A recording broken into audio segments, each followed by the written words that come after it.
Today we will discuss application to ballistic missiles.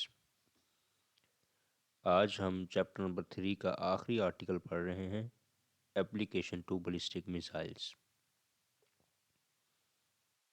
سب سے پہلے تو ہم اس آرٹیکل میں امپورٹنٹ پوائنٹس کو ڈسکس کرتے ہیں. سب سے پہلا ہمارا پوائنٹ یہ ہے what is ballistic missile and ballistic trajectory. Ballistic missile کیا ہوتا ہے اور بالسٹک ٹریجیکٹری کسے کہتے ہیں. یہ شارٹ کویسچن ہے اور پیپر میں یہ شارٹ کویسچن آ سکتا ہے. تو اس کو ہم ذرا ڈسکس کرتے ہیں. An unpowered and unguided missile is called a ballistic missile and the path followed by it is called ballistic trajectory. ایک ایسا میزائل جو ان پاورڈ ہے اور ان گائیڈڈ ہے. اس کا میننگ کیا ہے کہ میزائل کو جب ہم فائر کرتے ہیں تو فائر کرنے کے بعد میزائل کو کسی قسم کی انرجی یا پاور پرووائڈ نہیں کی جاتی. یعنی میزائل کو فائر کرنے کے لیے اسے انیشل پش دینا پڑے گا. تو اس کے لیے تو ہم میزائل کے اندر راکٹ سسٹم لگاتے ہیں جو اس میزائل کو انیشل پش دے گا. شروع میں ہمیں اس کو انرجی دینی پڑے گی، انیشل پش دینا پڑے گا. لیکن جب ایک دفعہ انیشل پش دے دیا گیا ہے، میزائل فائر ہو چکا ہے، تو اب اس میزائل کے اندر کوئی انجن وغیرہ یا کوئی پاور سسٹم نہیں لگا ہوگا جو کنٹینیوسلی اس کو پاور سپلائی کرے. یعنی یہ ایسا میزائل ہے جس کو جسٹ انیشل پش کی ضرورت ہے اور یہ ان گائیڈڈ ہے. یعنی ایک دفعہ جب ہم نے اس کو فائر کرنا ہے، انیشل پش دینا ہے، تو اس وقت ہم اس کی ایک ڈائریکشن طے کریں گے، اس کو ایک اینگل پہ سیٹ کریں گے. لیکن جب ایک دفعہ میزائل فائر ہو جائے گا تو اس کے بعد ہم اس کو کسی قسم کی گائیڈنس نہیں دے سکتے. تو اس لیے یہاں پہ اس کی ڈیفینیشن میں لکھا گیا ہے کہ ایک ایسا unpowered and unguided missile, اس کو ہم بالسٹک میزائل کہتے ہیں.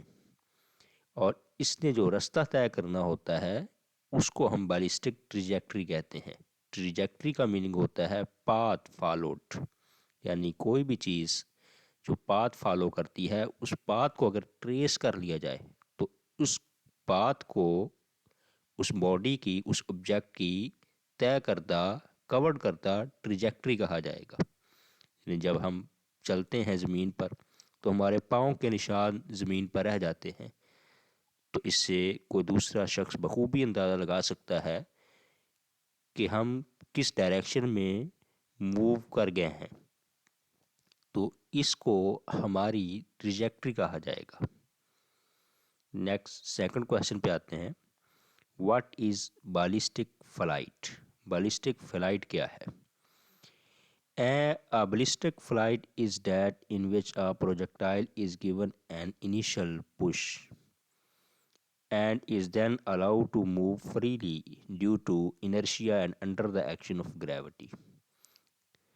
یعنی بالسٹک فلائٹ کیسی فلائٹ ہوگی کہ اگر ہم پروجیکٹائل کو، یہ پروجیکٹائل کوئی میزائل ہوگا، اس کو جسٹ انیشل پش دیں ہم اور اس کے بعد وہ فریلی موو کرے. ہم اس کے پاتھ کو بھی چینج نہیں کر سکتے، ہم اس کو مزید پاور بھی نہیں دے سکتے اور ہم اس کی ڈائریکشن کو بھی کنٹرول نہیں کر سکتے. اگر وہ فریلی موو کرتا ہے ڈیو ٹو انرشیا، یعنی وہ میسو باڈی ہوگی، اس کا میس ہوگا، میس کی وجہ سے اس کا انرشیا ہوگا اور وہ under the action of gravity move کرے گا. اگر کوئی پروجیکٹائل انیشل پش دینے کے بعد under the inertia and gravity move کرتا ہے تو اس کی فلائٹ کو کہا جائے گا بالسٹک فلائٹ. نیکسٹ پوائنٹ دیکھتے ہیں. How ballistic missile moves? Ballistic missile جو ہے وہ کیسے موو کرتا ہے؟ A ballistic missile moves in a way that is the result of the superposition of two independent motions. Ballistic missile کی جو موومنٹ ہے اس کو ہم اگر ان ڈیپتھ اسٹڈی کریں تو ہمیں پتہ چلے گا کہ یہ دراصل دو انڈیپینڈنٹ موشنز کی سپرپوزیشن ہے. A straight line inertial flight in the direction of the launch and a vertical gravity fall. یعنی ایک اس کی ہاریزونٹل ویلوسٹی ہے اور دوسری ورٹیکل موشن ہے جو انڈر دا گریوٹی فال ہے. By law of inertia, an object should sail straight off in the direction thrown at constant speed equal to its initial speed, particularly in empty space. اب law of inertia کہتا ہے کہ اگر کسی body کو ہم ایک خاص ڈائریکشن میں موو کروائیں اور اس پر مزید کوئی فورس نہ لگے تو اسے کانسٹنٹ سپیڈ کے ساتھ اسی ڈائریکشن میں موو کرتے رہنا چاہیے. But the downward force of gravity will alter straight path into a curved trajectory. لیکن اگر وہاں پہ گریویٹیشنل فورس موجود ہو، گریوٹی موجود ہو، تو جو باڈی ہم نے ہارزونٹل ڈائریکشن میں موو کروائی ہے وہ نیچے کی طرف ڈاؤنورڈ ڈائریکشن میں فال کرنا شروع کر دے گی، گرنا شروع کر دے گی. اور یہ اس وجہ سے ہوگا کہ گریویٹیشنل فورس اس کو نیچے کی طرف کھینچ رہی ہے، پل کر رہی ہے، اور ایز اے رزلٹ اس باڈی کی جو ڈائریکشن ہے وہ چینج ہو جائے گی، اس کا پاتھ جو ہے وہ چینج ہو جائے گا، وہ کروس پاتھ میں کنورٹ ہو جائے گا، وہ اسٹریٹ سے کروڈ ٹریجیکٹری میں موو کرنا شروع کر دے گی. For short ranges and flat earth approximation the trajectory is parabolic, but the dragless ballistic trajectory for spherical earth should actually be elliptical. تو یہ امپورٹنٹ پوائنٹ ہے کہ اگر ہم ارتھ کو کنسیڈر کریں تو ارتھ میں اس طرح کی سچویشن میں جو ٹریجیکٹری بنے گی وہ پیرابولک ہوگی. اگر آپ سے یہ پوچھ لیا جائے کہ پروجیکٹائل کی ٹریجیکٹری کیا ہوتی ہے تو آپ اس کا آنسر کریں گے کہ یہ پیرابولک ہوتی، لیکن یہ اس وقت پیرابولک ہوگی جب ہم شارٹ رینج پروجیکٹائل کی بات کر رہے ہوں گے اور ارتھ کو پھر ہم اس وقت فلیٹ کنسیڈر کر رہے ہوں گے. لیکن اگر ہم لانگ رینج کی بات کریں جس طرح راکٹ اور سیٹلائٹس وغیرہ زمین کے گرد گھوم رہے ہوتے ہیں، تو اگر ہم ان کی بات کریں جب ان کو فائر کیا جاتا ہے ان کی اگر ہم ٹریجیکٹری دیکھیں تو وہ ٹریجیکٹری ایلپٹیکل ہوتی ہے. نیکسٹ سلائیڈ کی طرف ہم آتے ہیں.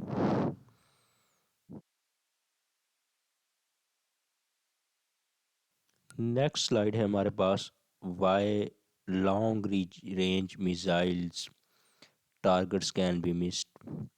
جو لانگ رینج میزائل ہوتے ہیں ان کے ٹارگٹ مس بھی ہو جاتے ہیں. تو لانگ رینج میزائلز کی صورت میں ٹارگٹ کے مس ہونے کی کیا وجوہات ہیں؟ At high speed and for long trajectories, the air friction is not negligible, and sometimes the force of air friction is more than gravity. اکثر اوقات یہ ہوتا ہے کہ بہت سارے علاقوں کے اندر تیز ہوائیں بھی چلتی ہیں تو ایئر کی وجہ سے بھی کسی میزائل کی ٹریجیکٹری جو ہے وہ چینج ہو جاتی ہے. پھر ایئر فرکشن بھی پریزنٹ ہوتی ہے اور ایئر فرکشن کی وجہ سے بھی ٹریجیکٹری پہ افیکٹ آتا ہے. It affects both horizontal as well as vertical motions. Therefore, it is completely unrealistic to neglect the aerodynamic forces. پھر گریوٹی کا بھی فرق ہوتا ہے، ہر علاقے میں گریوٹی کی ویلیو ایک جیسی نہیں ہوتی. تو یہ تمام فیکٹرز مل کے ایک میزائل کی جو ٹریجیکٹری ہے اس میں فرق ڈال دیتے ہیں. تو بالکل 100% جو ہم نے کیلکولیشن کی ہوتی ہے ان کے مطابق ٹریجیکٹری ایکچول میں نہیں ہوتی. یعنی ہم نے ایک ٹارگٹ طے کیا ہے، اس کے لیے پھر ہم کیلکولیشنز کرتے ہیں کہ کس اینگل پہ کس انیشل سپیڈ کے ساتھ میزائل کو فائر کیا جائے. لیکن ایئر فرکشن، ہواؤں کا جو پریشر ہے، ہواؤں کی جو سپیڈ ہے، اور گریوٹی کی جو وہاں پہ ایکچول ویلیو ہے، یہ تمام چیزیں مل کے اس میزائل کی ٹریجیکٹری کو متاثر کر سکتی ہیں. اور میزائل کا جو ٹارگٹ ہم نے طے کیا ہوتا ہے، میزائل اس ٹارگٹ سے آگے پیچھے جا سکتا ہے، تو یہ 100% اپنے ٹارگٹ کو ہٹ نہیں کر پاتا. نیکسٹ کویشچن کی طرف آتے ہیں. نیکسٹ کویشچن ہے کہ کون سے فیکٹرز ایسے ہیں جو ایک جنگ کے اندر بیلسٹک میزائل کو فائر کرنے سے پہلے ہمارے مائنڈ میں ہونے چاہیے. The shooting of a missile on a selected distance spot is a major element of warfare. اگر جنگ ہوتی ہے تو میزائل بہت زیادہ تعداد میں استعمال کیے جاتے ہیں جنگوں میں.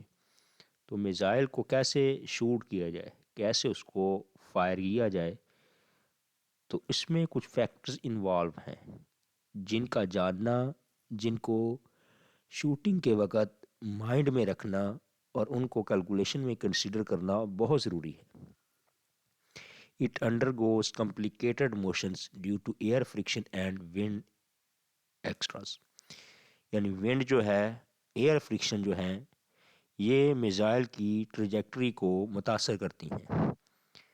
ان کا اثر میزائل کی ٹریجیکٹری پہ ہوتا ہے، میزائل کی رینج، میزائل کی ہائٹ، اور اسی طرح میزائل کا جو ٹائم آف فلائٹ ہے، یہ بھی ان فیکٹرز کی وجہ سے چینج ہو سکتے ہیں. Consequently, the angle of projection cannot be found by the geometry of the situation at the moment of launching. تو ہمیں ایگزیکٹ اینگل آف پروجیکشن اگر چاہیے تو جسٹ جیومیٹری جو ہے وہ ہمارے لیے ہیلپ فل ثابت نہیں ہوگی. ہمیں دیگر فیکٹرز جو ہیں، ایرو ڈائنامیکل فیکٹرز جو ہیں، ان کا بھی خیال رکھنا پڑے گا، ان کو بھی اپنی کیلکولیشن میں شامل کرنا پڑے گا. The actual flight of missiles are worked out to high degrees of precision and the result were contained in tabular form. تو اس کے لیے پھر ہمارے پاس ڈیٹا ہوتا ہے، ڈیٹا ٹیبلز ہوتے ہیں، جس میں ہم نے ڈفرینٹ تجربات کے دوران جو ڈیٹا کلیکٹ کیا ہوتا ہے، ان ڈیٹا ٹیبلز کو یوز کیا جاتا ہے. اور ان ڈیٹا ٹیبلز کی مدد سے ہم ایکچول ٹریجیکٹری کا اندازہ لگاتے ہیں. تو یہ بھی ایسٹیمیٹڈ ہوتا ہے. ایگزیکٹ کیلکولیشن جتنی بھی کر لیں، اس میں کافی زیادہ انسرٹینٹی کا پہلو ضرور رہے گا.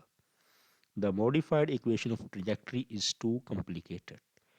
یعنی جو ٹیبلر فارم میں ڈیٹا ہے، جو ایکسپیریمنٹ سے ہمیں حاصل ہوا ہے، اگر ہم اس ڈیٹا کو، ان پیرامیٹرز کو بھی اپنی ایکویشنز میں شامل کر لیں گے تو تب بھی ہماری ایکویشنز ٹریجیکٹری کی بہت زیادہ کمپلیکیٹڈ ہوں گی. تو ان سے جو رزلٹ نکلیں گے وہ 100% ایکوریٹ تب بھی نہیں ہوں گے. نیکسٹ ہم بات کرتے ہیں بیلسٹک میزائلز اور ریموٹ کنٹرول گائیڈڈ میزائلز کی. Ballistic missiles are useful only for short ranges. Ballistic missile جو ہیں وہ شارٹ رینج کے لیے تو بڑے افیکٹو ہیں، اپنے ٹارگٹ کو 100% یا 100% کے قریب ایکوریسی کے ساتھ وہ ہٹ کرنے کی صلاحیت رکھتے ہیں.